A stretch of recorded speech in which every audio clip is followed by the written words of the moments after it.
Tactics. তার মানে কি মুক্তিযুদ্ধের সন্তান নাতিপুতিরা কেউ মেধাবী না, যত রাজাকারের বাচ্চারা নাতিপুতি হলো মেধাবী, তাই না?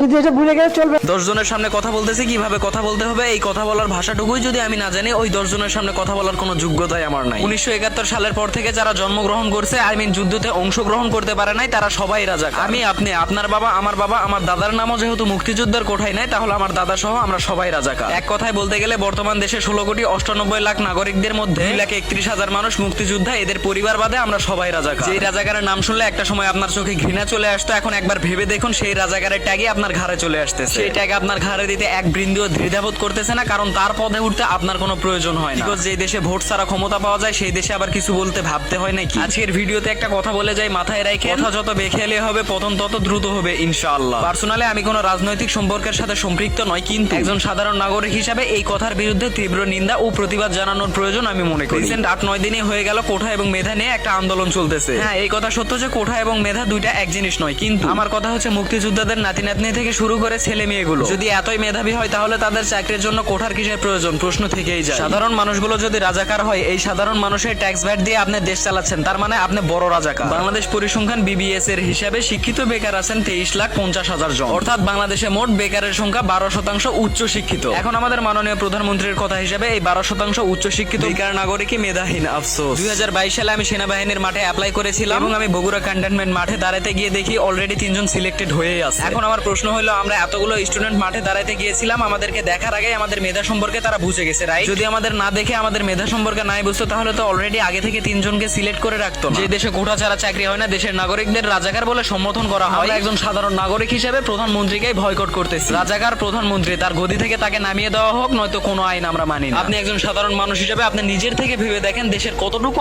আইন সুষ্ঠুভাবে পর্যবেক্ষণ হচ্ছে। একজন সাধারণ নাগরিক হিসেবে আপনার দায়িত্ব এগুলোর বিরুদ্ধে প্রতিবাদ করা। এখন আপনার প্রশ্ন থাকতেই পারে, এগুলোর বিরুদ্ধে এইভাবে প্রতিবাদ করে কিছুই হবে না। দেখেন, আপনি ঘরে চুরি করে বসে থেকেও কিছুই হবে না যতক্ষণ না আপনি এগুলোর বিরুদ্ধে রাজপথে নামবেন।